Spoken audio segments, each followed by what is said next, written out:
시편 8편은 그 표제가 창조주의 높으심과 사람의 존귀함에 대한 그 표제를 지금 달고 있습니다. 그래서 이 시편 8편의 기자는 다윗입니다. 다윗은 굉장히 시적인 감수성이 아주 뛰어난 사람입니다. 군인이고 또 용맹한 전사이지만 다윗은 한편으로 참 부드러운 그런 시적인 것을 또 감상할 수 있고 또 누릴 수 있는 그러한 사람들입니다.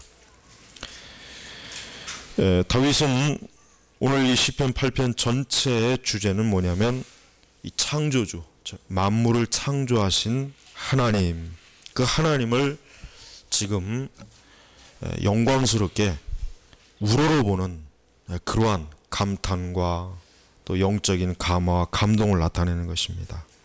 그래서 3절에 보니까 주님의 손가락으로 만드신 주님의 하늘과 주께서 자리를 정하신 달과 별들을 내가 봅니다. 그러니까 다윗은 그냥 하나님께서 이 세상을 만드셨다, 창조하셨다, 그것보다 훨씬 시적으로 주님의 손가락으로 만드신, 시적인 표현이죠. 하나님은 영이시니까 손가락은 없습니다. 손가락은 없죠.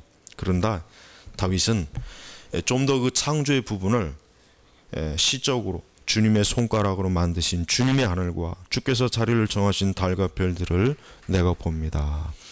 창세기 1장 1절을 다윗은 이와 같이 표현을 할 수가 있었다고 하는 게 얼마나 그 다윗이 하나님에 대한 그 영적인 어떤 풍부한 이 감성을 가지고 있는 것입니다. 우리가 물론 이제 저도 좀 많이 비판하지만 이 감성주의 자체가 나쁜 거는 아니에요. 감성주의 자체가 나쁜 건 아닙니다. 왜? 사람이 감성이 없으면은 그거는 사람이라기보다는 기계죠. 그리고 차가운 사람밖에는 안 될 거예요. 그래서 우리가 감성 자체를 나쁘게 보면 안 됩니다. 우리는 하나님에 대한 감화와 감동, 참 영광스러운 감정, 이것을 많이 품어야 돼요. 조나단 에드워즈의 그 생애를 보면은 조나단 에드워즈가 사실 얼마나, 그 사진도 보면 알겠지만은 굉장히 차갑고 그 설교가 얼마나 참 논리적이고 어쨌든 그 설교가 굉장히 차갑다는 생각이 들지만, 그러나 에드워즈는 하나님에 대한 그 사랑, 그 마음이나 그 표현은 누구 못지않게 굉장히 감성적이었어요. 또 그는 그의 그 생애를 보면 알지만은 하나님에 대한 그 묵상 때문에 막 눈물이 나고 또 울기까지 하고, 그 숲에 가서 하나님을 묵상하는 것으로 내내 오후 내내 아주 거기에 취해 살 정도로 굉장히 감성적으로 뛰어난 사람이에요. 우리가 때때로 이 청교도는 굉장히 차갑다, 메마르다, 아주 냉정하다, 절대 그렇지 않습니다. 절대 그렇지 않습니다. 오히려 하나님에 대한 그 바른 영적인 감정은 교리를 바르게 하면 할수록 그 영적인 감정은 바르게 나오는 것이에요. 그래서 우리가 행여라도 하나님을 사랑한다고 하는 것이 우리의 감성을, 그러니까 교리를 바르게 알고 배운다고 하는 것이 감성을 자제하거나 그런 것은 또 아니에요. 그러니까 잘못된 것은 하고는 분리가 되어져. 우리가 은사주의자들처럼 어떤 영적인 그 열광주의에 빠져서는 안 돼요. 열광주의. 광신주의예요. 광신주의. 진리가 아닌 그 감성주의는 그건 굉장히 잘못된 것입니다. 그것은 사실은 우리 안에, 그러니까 사람 안에 악령이 들어가는 거예요. 미치는 거죠. 하지만 진리, 하나님의 말씀으로 인한 우리의 참된 마음의 감성이 일어나는 것은 천국의 기쁨을 맛보는 거예요. 천국의 기쁨. 여러분, 우리가 이제 천국에 갔을 때 과연 어떨까? 천국에 갔을 때 과연 어떨까? 한 가지 분명한 거 뭐냐면, 천국에 가서 우리는 지금 우리가 때때로 들어오는 우울한 생각, 어두운 생각, 또 우리 마음 안에 들어오는 근심이나 염려로 인해서 막 때로는 캄캄해지고 마음이 굉장히 위축되어지고, 이런 마음은 천국에서는 아주 이 눈꼽만치도 천국에서는 그런 게 없어요. 정말 천국에서는 우리의 마음과 심령이 날마다 기쁨, 아주 하나님에 대한 그 기쁨으로 영원히 누릴 거란 말이에요. 그러니까 얼마나 참 좋습니까? 여러분, 그리스도인들도 이 땅에서는 그러한 충만한 기쁨을 매일 매 시간 사실 누리기가 어려워요. 어렵습니다. 아무리 우리가 기도를 많이 하고 아무리 우리가 하나님의 진리를 많이 한다고 해도 그러기는 어려워요. 여러분, 우리가 다윗의 시편을 그동안 쭉 봤지만 오늘 이 다윗의 시편 8편은 막 다윗이 기쁨, 이 세상의 창조의 아름다움을 보고 하나님에 대한 기쁨이 너무나 충만한데, 우리가 지난주에 봤던 7편이나 6편이나 그 앞절에 있는 시편을 보세요. 다윗이 때때로 죽고 싶을 정도로 막 괴로워하고 힘들어했잖아요. 원수들 때문에, 자기를 괴롭히는 자들 때문에 힘들어했단 말이에요. 그러니까 여러분, 그리스도인들이라고 해가지고 우울함이 없거나 항상 기쁘거나, 그건 거짓말이에요. 그런 설교에 속지를 마세요. 그런 거짓말하는 설교 때문에 많은 그리스도인들이 내가 왜 이렇게 때때로 우울한 마음이 들까? 왜 이렇게 때때로 좀 마음이 캄캄할까? 이거 크게 잘못된 것이 아닌가? 그런 그 오해를 한단 말이에요. 여러분, 우리는 지금 아직도 육신의 영향을 받고 있고, 우리는 이 세상이라고 하는 곳에 있는 것이지 우리가 지금 천국에 있는 것이 아니에요. 천국에 있다면은 그럴 일도 없지만, 그러니까 우리 성도들이라고 해가지고 1년 365일 항상 마음의 기쁨과 충만함, 절대 그렇지 않습니다. 많은 고뇌가 있고 슬픔도 있고 고단함도 있고 피곤함도 있고 괴로움도 있고 우울한 생각이 들 때도 있고, 그건 당연한 거예요. 그걸 당연하게 여겨야지 그걸 이상하게 여기면 안 된단 말이에요. 근데 이 정신 나간 은사주의자들의 목사들의 설교를 들어보면 나는 도대체가, 저것들은 꼭 천사 같은, 저것들은 맨날 항상 마음에 기쁨이 있고 충만함이 있고, 그 말도 안 되는 거짓말로 교인들을, 사람들을 속인단 말이에요. 그렇지 않습니다. 그리스도인은 하나님을 기뻐해야 되고 항상 즐거워야 되는 마음이 있지만, 그러나 그것이 항상 그렇지는 않아요. 절대 그럴 수가 없어요. 왜? 우리는 항상 유혹과 죄로 인한, 즉 내적인 내 자신의 죄로 인해서도 고통받고 외부의 죄로 인해서도 고통받기 때문에 그럴 수가 없는 거예요. 그러면서도 다윗처럼 우리는 하나님을 기뻐할 수 있으니까, 여호와 우리 주님, 주님의 이름이 온 땅에 어찌 그리 크신지요. 주님의 영광을 하늘 위에 두셨습니다. 그래요. 우리는 하나님이 어떠한 분이신지를 알아가면서 우리의 심령과 마음이 어때요? 기쁨을 갖고 소망을 갖는 것이에요. 무신론자들 중에 이런 사람이 저는 제일 참 안타까워요. 어떤 사람이냐면 이 자연의 아름다움에 빠져서 사는 사람. 이게 자연 자체가 신이 돼버린 거예요. 이 자연이 하나님이 돼버린 거예요. 아름다운 자연을 보고 그 자연에 푹 빠져가지고 그게 우상이 돼. 그게 그의 신이요 우상이요 그의 경배하는 대상이 돼요. 근데 그 사람들은 참 안타까워. 왜? 그가 그렇게 아름다워하는 자연을 누가 만드셨습니까? 하나님이 만드셨는데 정작 그 아름다운 자연을 만드신 하나님은 보지 못하고 그 자연에 푹 빠져 사는 거예요. 이게 자연주의자들이 있잖아요. 이런 사람들이 상당히 많아요. 근데 어떤 사람은 또 제가 예전에 이제 청년 때 이제 막 뭐 고3 때인가 그 20살 때인가 주일학교 교사를 하는데 그 주일학교 그 신방을 갔단 말이에요.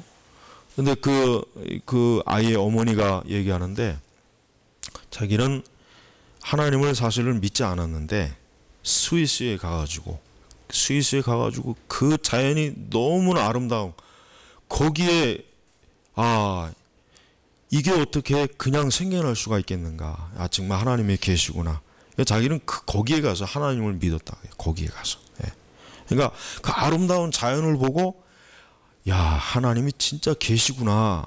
그 믿음이 자기에게 들어왔다는 거예요. 예. 그러니까 참 그래요. 어떤 사람은 그렇게 그 놀라운 아름다운 자연을 보고 하나님을 믿는 사람이 있거니와 어떤 사람은 다윗과 같이 그 사람은 다윗과 같이 감탄하는 거죠. 근데 어떤 사람은 그 아름다운 자연까지만 보고 그 자연을 만드신 하나님을 보지 못하는 거예요. 그러니까 참 어리석죠.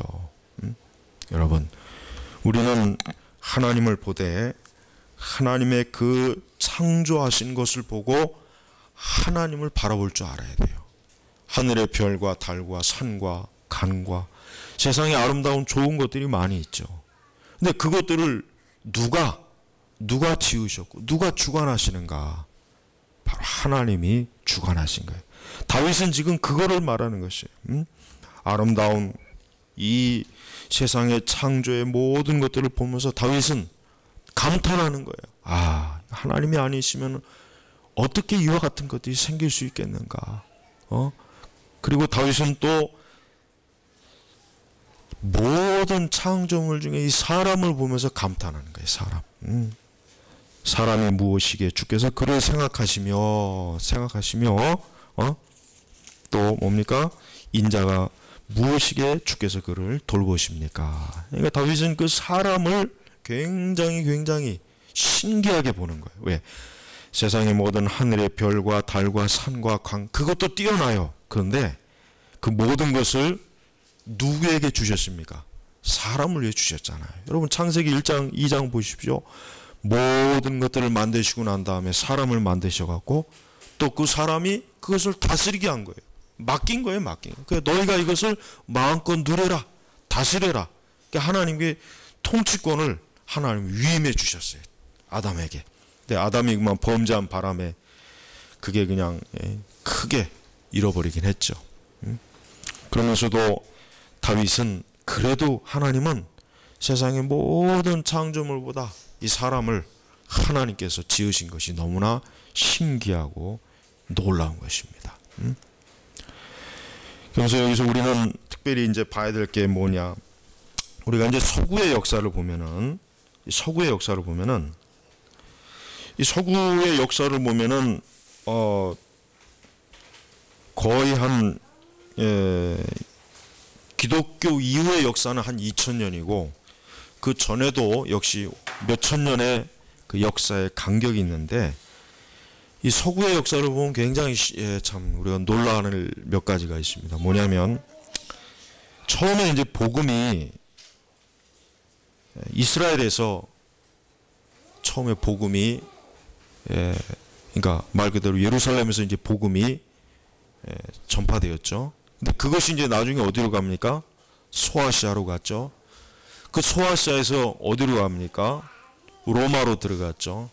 그 로마에서 어디로 들어가냐면 독일로 들어갑니다. 독일. 어떻게? 로마가 이 게르만 민족의 점령이 됐거든요. 근데 그 당시 게르만 민족, 오늘 독일 민족은 굉장히 야만인들이거든요. 야만인, 무식하고. 그래서 이 그리스나 로마 민족에 비하면 이 독일 민족은 아주 무식한 민족이에요.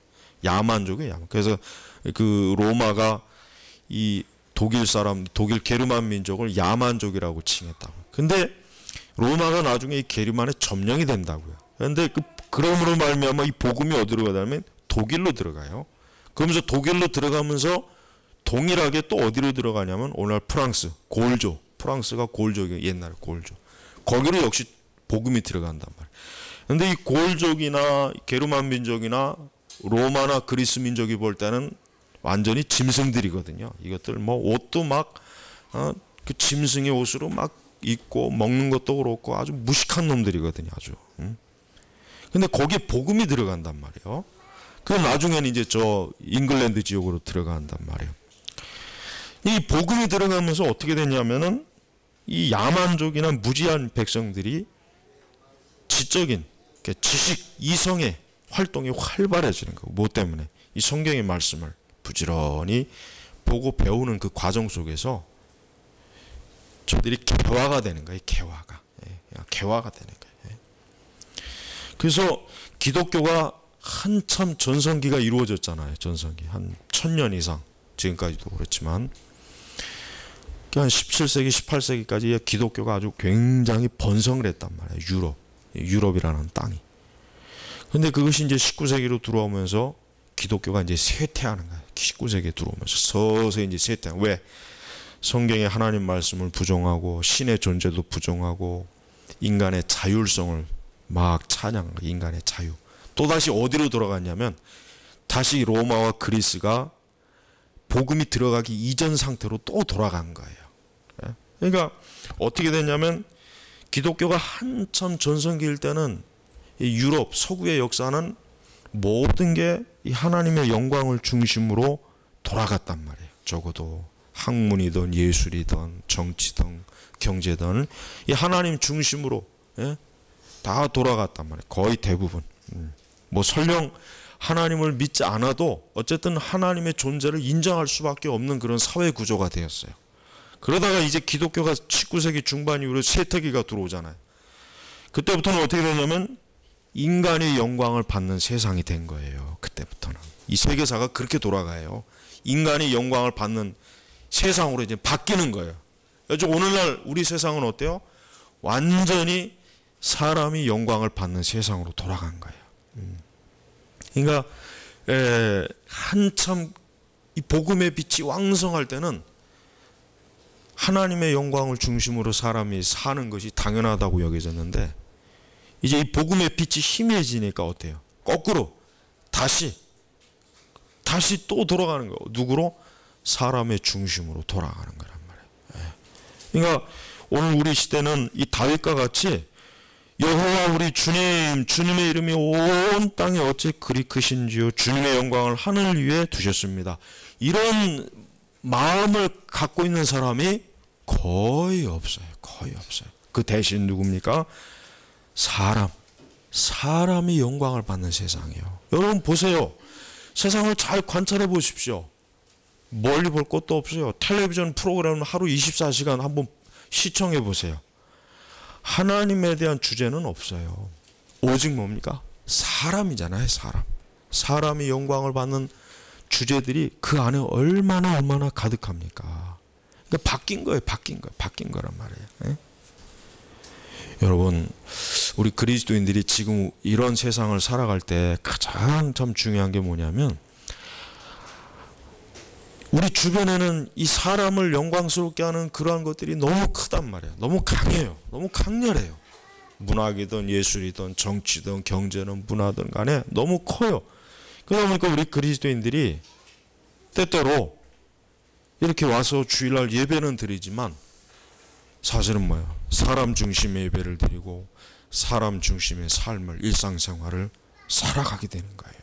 그러니까 하나님을 영광스럽게 해야 된다.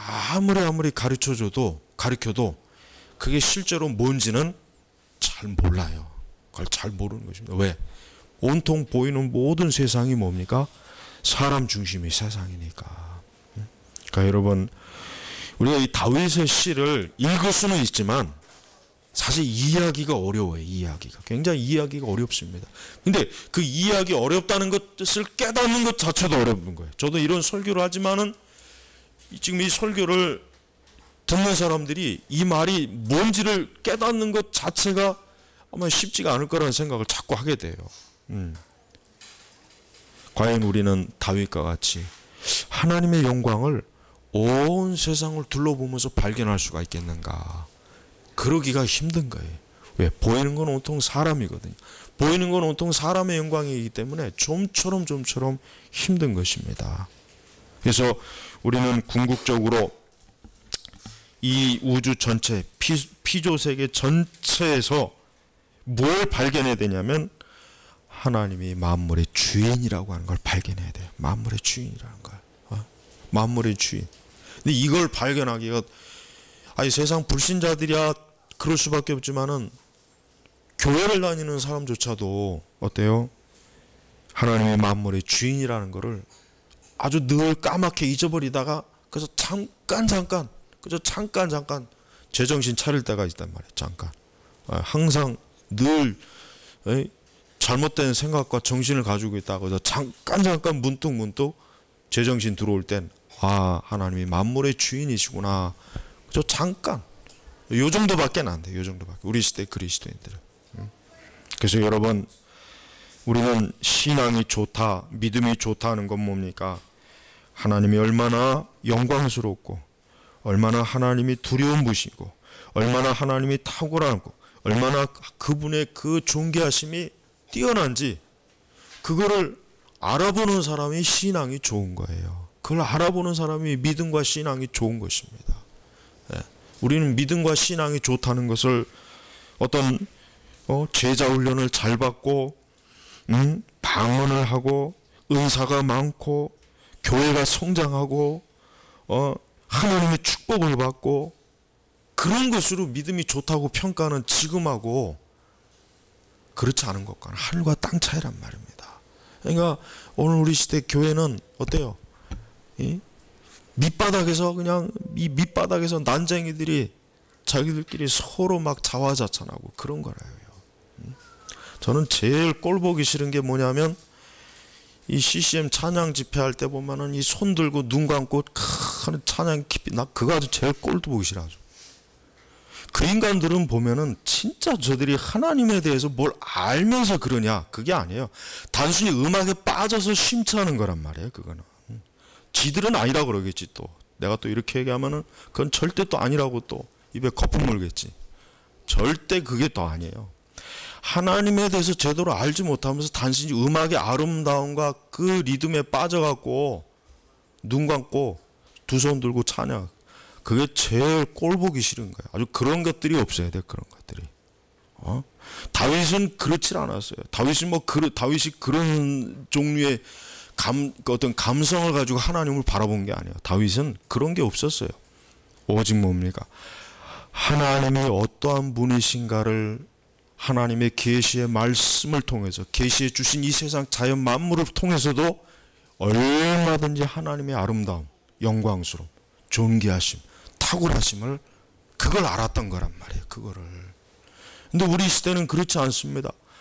마치 온갖 다양한 것들을, 장치를 만들어야 돼요. 화려한 예배당을 만들어야 되고, 음악을 만들어야 되고, 쇼를 딱 해서 사람들을 막 감동시켜야 돼요.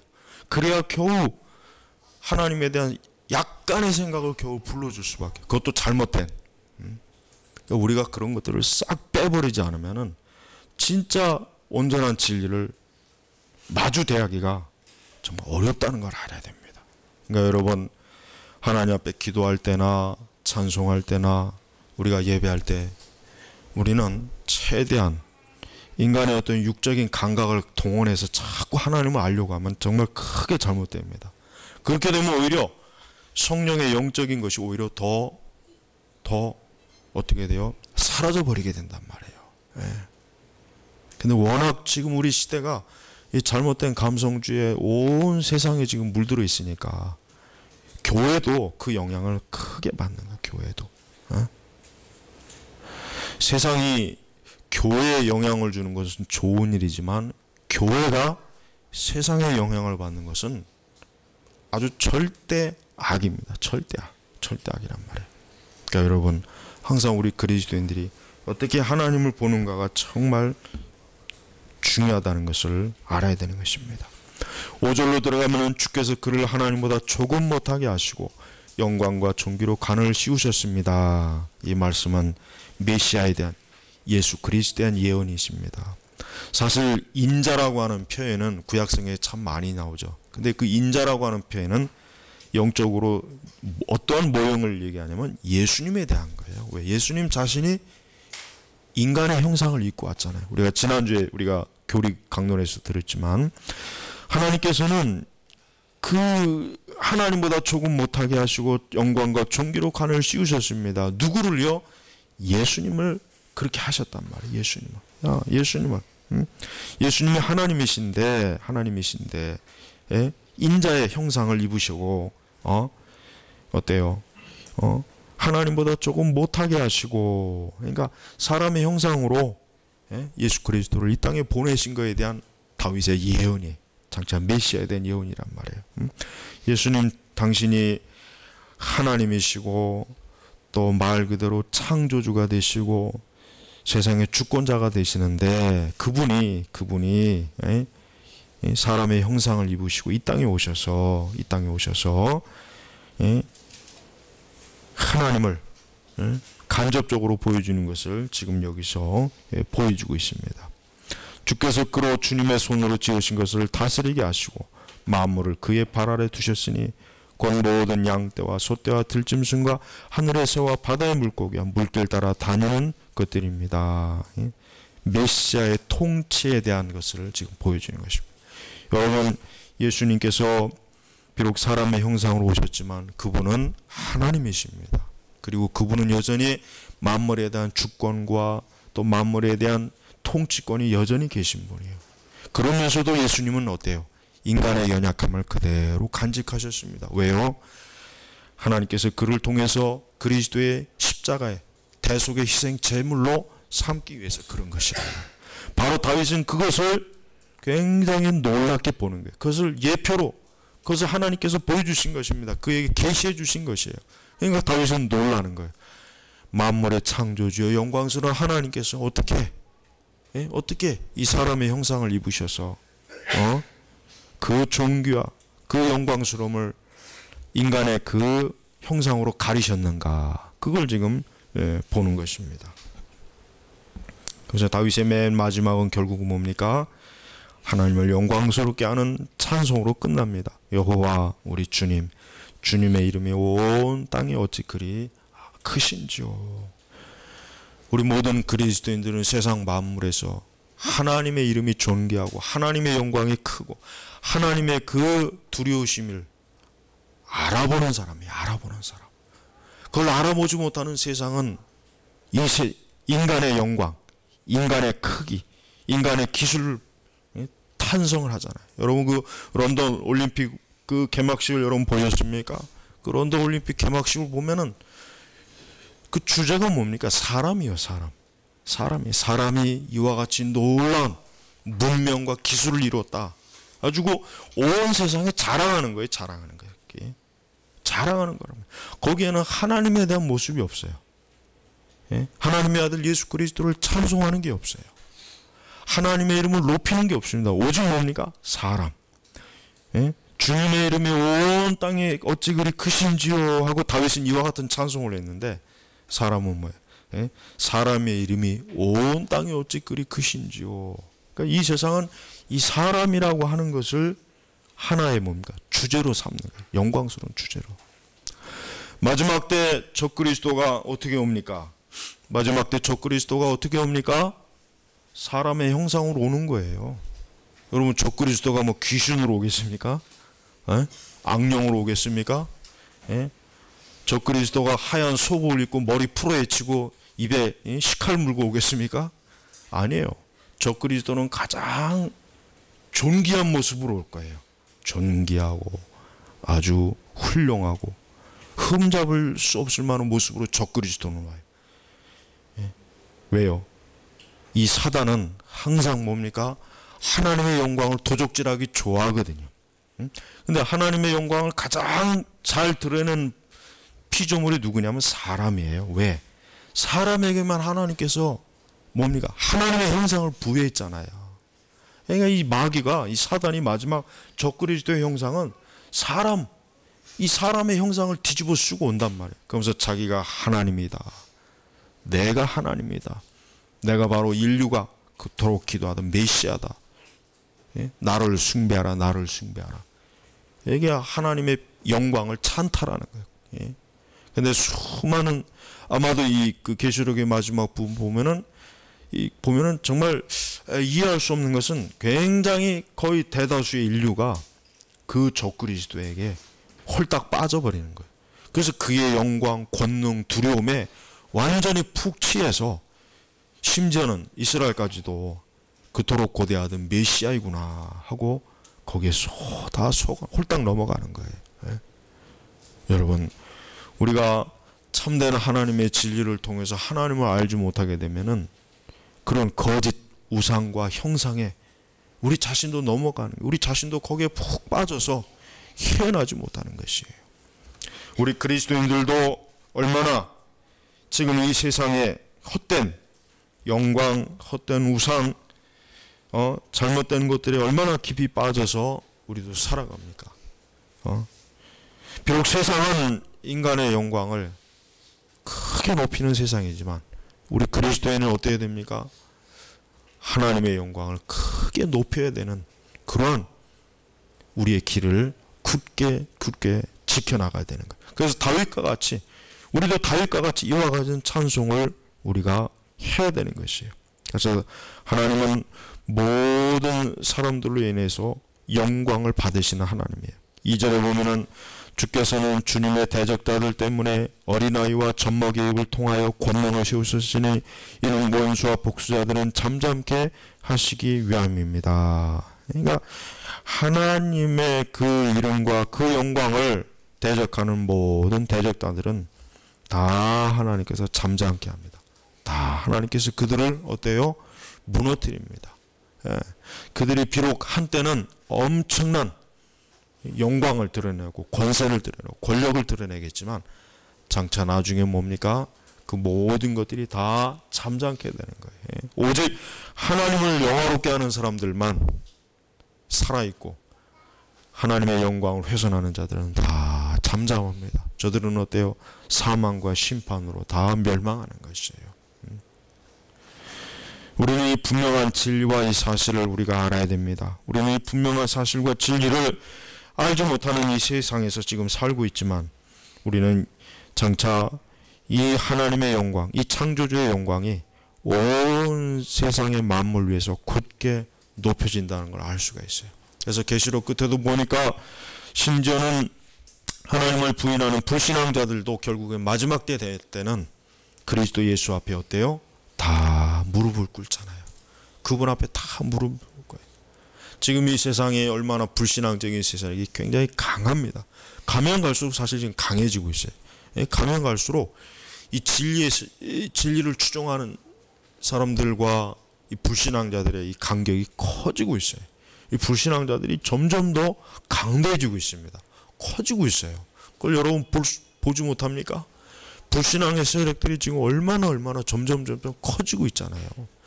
진리의 힘은 점점 위축되고 있어요. 교회를 봐도 그래요. 교회를 봐도 진짜 하나님의 진리를 정말 따르고자 애쓰는 이들은 소수예요. 정말 소수고 나머지는 뭡니까? 전부 거의 대다수가 이 세상이라고 하는 것에 어떻게 하면은 거기에 맞출 수 있을까? 아주 안달이 났어요. 안달이. 바로 그러한 교회, 그러한 신앙을 가진 사람들은 결코 어떻습니까? 참된 하나님을 바라볼 수가 없는 것입니다. 오늘 우리는 이 시편 말씀이 진짜 이 시편의 말씀을 읽어보면서 다윗이 정말 이 시편을 읊을 때 그 심령이 영적인 그 거룩한 심령이 우리 안에 좀 충만히 들어왔으면 좋겠어요. 저도 그렇고 여러분도 그렇고. 우리는 이런 마음보다는 사실 우리는 너무 좀 세속적인 마음, 이 세속적인 감성과 감상에 사실은 더 많이 빠져 있잖아요. 거기에 더 많이 빠져 있고 거기에 더 사실은 깊이 무너져 있어요. 이게 참 아주 두려운 일이란 말이에요. 두려운 일이란 말이에요. 그래서 우리가 이 시편 말씀을 8편의 말씀을 여러분 보면서 이 시편 8편의 말씀을 대체로 사람들이 많이 알고 있는 말씀이에요. 또 그 찬송이나 성가나 또 뭐 CCM에도 있죠. 시편 8편의 말씀 가지고 한 게 많이 있잖아요. 근데 정말 우리 마음에서 하나님의 영광스러움을 우리가 정말 알고 있는가? 이 말씀을 한번 깊이 우리는 한번 한 구절 한 구절 읽어보면서 우리는 살펴봐야 될 그러한 말씀입니다. 지난주 시편 7편에서 제가 빠진 구절이 있습니다. 꼭 짚고 넘어가야 되는데 빠진 구절이 뭐냐면 15절 시편 7편의 15절에서 16절 그 두 구절을 그때 주의를 안 하고 그냥 넘어가더라고요. 보면은 그가 웅덩이를 파고서 자기가 만든 웅덩이에 빠진다. 그의 악행이 자기 머리를 돌아가고 그의 복행이 자기 정수리에 떨어진다. 이 악인은 굉장히 미련한 사람들이에요. 왜 밀어납니까? 의인을 죽이려고 웅덩이를 파고 구덩이를 팠어요. 악행을 하고 악을 행했는데 하나님께서 어떻게 합니까? 그 악인이 파놓은 무덤과 웅덩이와 악행과 어리석은 짓들이 뭡니까? 고스란히 악인에게 쏟아지도록, 악인이 오히려 그로 인해서 해를 받도록 하시는 하나님의 공의와 정의가 이 7편 15절 16절에 그대로 나온 것이에요. 여러분, 우리 그리스도인들은 이 세상의 불의함, 악인 때문에 고통을 많이 받아요. 사실 고통을 많이 받습니다. 어떤 식으로도 우리는 고통을 받습니다.